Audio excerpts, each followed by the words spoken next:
পারুল বেগমকে দর্শনের মাধ্যমে যে নির্মমতা দেখা দিয়েছে তা পুরো মা জাতিকেই নির্মমতা দিয়েছে। বুঝতে পারছি যে আমাদের আজকের এই যুগটা, আমাদের আজকের এই সময়টা 1971 সালকেও হার মানাইছে। আমরা 71 দেখি নাই, সবার মুখে আমাদের 71-এর ঘটনাগুলো শুনেছি। আমরা আমাদের সমাজবিজ্ঞান বইও 71-এর ঘটনা সম্পর্কে জেনেছি। আজকে 71 মনে হয় যে আমাদের চোখের সামনেই বেশি উঠছে। আমরা একটা দেশের দুইটা অঙ্গ, একটা অঙ্গ নারী আর একটা অঙ্গ পুরুষ। আমরা দেশের স্বাধীন দেশের নাগরিক হিসাবে নারীও দেশের নাগরিক, পুরুষও দেশের নাগরিক। তবে নাগরিকের একটা দায়িত্ব আছে, ভোট দেওয়ার অধিকার। এই অধিকারটা প্রয়োগ করতে গিয়ে আমাদের সহপাঠী একজন নারী যে নির্যাতন হয়েছে, এটা খুবই খারাপ, খুবই নিন্দাজনক। এই নিন্দাজনক নির্যাতনকে আমরা সবাই মেনে নিতে পারি? এটা কখনো না, কোনোদিনও মেনে নিতে পারবো না। আমরা কি সবাই একমত?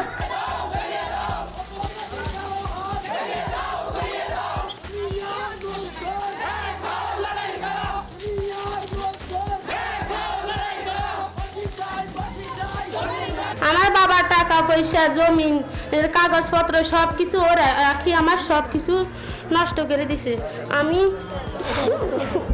এই নির্যাতনের সাথে প্রত্যক্ষ এবং পরোক্ষভাবে যে ধর্ষকরা জড়িত আছে, আমরা অনতিবিলম্বে তাদেরকে আইনের আওতায় এনে তাদের সর্বোচ্চ শাস্তি মৃত্যুদণ্ড দাবি করছি। আমি আজকে আপাকে সামনে রেখে বমিনদেরকে উদ্দেশ্য করে বলছি, ওই ফারুলের মেয়ে, নামটা আমি ভুলে গেছি, সে ক্লাস 7-এ পড়ে। আগামী যতটুকু তার পড়ালেখার সাধ্য রয়েছে, তার পড়ালেখার দায়ভার আমি নিজেই নিয়েছি। তার কোনো টাকা পয়সা লাগবে না।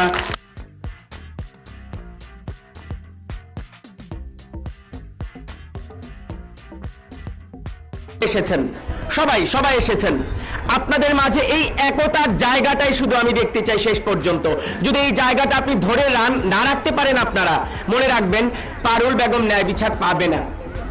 আপনাদের একতাটা বেশি প্রয়োজন। এখানে খুশি আপা আছেন, নিজেরা করি আছে, আমরা সারা বাংলাদেশ ব্যাপী এটাকে নিয়ে একটি আন্দোলন করছি।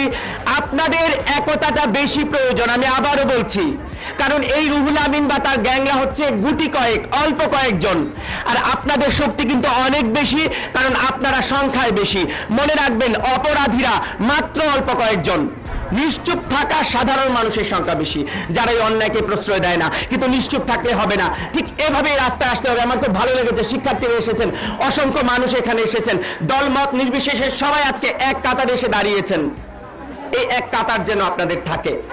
আমার সংগঠনও খুশি কবি নিজেরা করি এবং অন্যান্য যারা আছে তাদের সঙ্গে কেসটাকে মনিটর করবে। আমাদের এখানকার নোয়াখালীর যে আইনজীবী আছে সে অন্যান্যদের আইনজীবীর সঙ্গে থাকবে। আর আমি বিশেষ করে যেটা মনে করি, এই সাহসী নারী যার নাম আমরা বলতে চাই না, কিন্তু নামটা এসে গেছে ফেসবুকে, তার চেহারা এসে গেছে, তার ইন্টারভিউ এসে গেছে, যেটা আমরা জানি যে এটা কোনো মতে কিন্তু আইন অনুযায়ী, আমাদের দেশের নারী ও শিশু নির্যাতন দমন আইন অনুযায়ী কোনোভাবেই ভিকটিমের ছবি দেখানো যাবে না, তার নাম প্রকাশ করা যাবে না।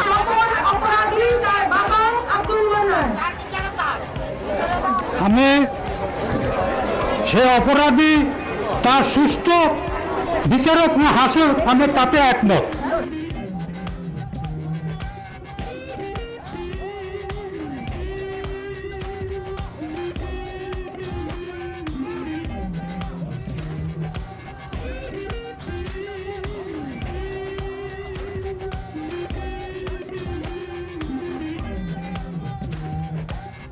দুঃখের বিষয়, মানুষের চরিত্র খুব তাড়াতাড়ি নষ্ট হয়ে যেতে পারে, খুব তাড়াতাড়ি তারা লোভীও হয়ে যেতে পারে।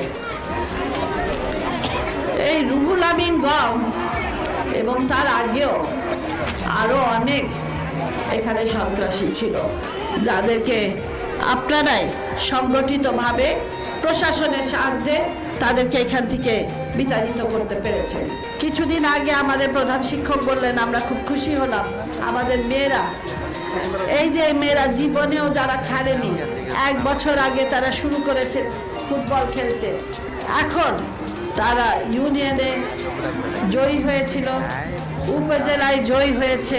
তো এই সাহস যে মেয়েরা দেখিয়েছে, এই মেয়েদের সাহস রক্ষা করা আপনাদের সকলের দায়িত্ব।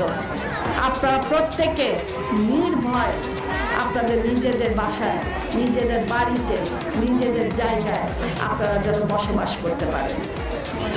আমরা মনে করি যখন কেস শুরু হবে, আপনারা কিন্তু কেসের তারিখে এখানকার লোকেরা মাঝে মাঝে যাবেন। আমি শুনেছি যে নোয়াখালী শহরেও একটা বড় সমাবেশ ওরা একদিন করতে চাচ্ছে। প্রয়োজন হলে আপনারা কি আপনাদের একটা দিন আজকে যেরকম দিচ্ছেন আমাদেরকে, আপনারা কি নোয়াখালী শহরে গিয়া দেখাবেন যে চরের মানুষরা নীরব না, আপনারাও তাদের সাথে যোগদান করবেন?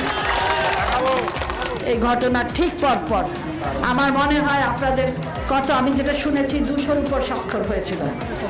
আপনাদের এই স্বাক্ষর হয়তোবা তাদেরকে বুঝিয়েছে যে আপনারা সজাগ। আমি জানি যে এখানে পারুলের মেয়েও আসছে, আমরা তাকে সাহস দিতে চাই, তাকে রক্ষা করতে চাই। আমাদের হেডমাস্টার উনি বলেছেন ওনার পুরো শিক্ষার ব্যবস্থা উনি করবেন। আমি ওনাকে আমার অন্তর থেকে ধন্যবাদ জানাচ্ছি যে এই ধরনের একটা পদক্ষেপ নেওয়ার জন্য। আমরা সবাই পারুল যেন ফিরে আসতে পারে আমাদের মধ্যে, এবং তাই সে যেন সঠিকভাবে তার জীবন যাপন করতে পারে নিরাপত্তার সাথে। আপনারা সবাই, আপনাদের কাছে আমি যেটা বলছি, আমরা হয়তো যেটা আরো শক্তিশালী ভূমিকা নিতে চাইব, আগামীতে আরো অনেক ভূমিকা নিতে হবে। সেটা আমরা চাচ্ছি যে আপনারা সকলে মিলে এক জোরে একসাথে হয়ে জোর আওয়াজ তুলে অন্যায় এখানে আমরা ঢুকতে দেব না, অন্যায় এখানে প্রশ্রয় দেব না। রুহুল আমিনের গঙ্গের একজন লোককেও এখানে আসতে দেব না, আর নারী নির্যাতন এখানে আমরা করব না। আর যতগুলো নারী নির্যাতন বিরুদ্ধে আইন আছে, বাল্যবিবাহ সহ সবগুলো কিন্তু আপনাদের মানতে হবে। তো আমি মনে করি এই পোল্ডারকে আমরা আবার যে উদ্দেশ্যে গড়ে ওঠা হয়েছিল, সেই উদ্দেশ্যে একটা আমাদের বাংলাদেশের জন্য একটা উদাহরণ হিসাবে থাকুক, সুন্দর উদাহরণ হিসাবে থাকুক। আপনারা সবাই একসাথে থাকবেন, একত্রে থাকবেন, সংগঠন করবেন, মানুষের জয় হবে। আপনাদের সকলকে ধন্যবাদ জানিয়ে, আপনাদের সকলের মুক্তির কামনা করে, পারুলের বিচার সঠিকভাবে হয় সেটার জন্য আপনারা সবাই সজাগ ভূমিকা রাখবেন। আমাদের এখানে শুভানুদায়ী যারা আসছেন, অন্য জায়গা থেকে আসছেন, সবাই আপনাদের সাথে একসাথে আমরা এই পোল্ডারকে আমরা সঠিক জায়গায় নিয়ে যাব। সকলকে ধন্যবাদ।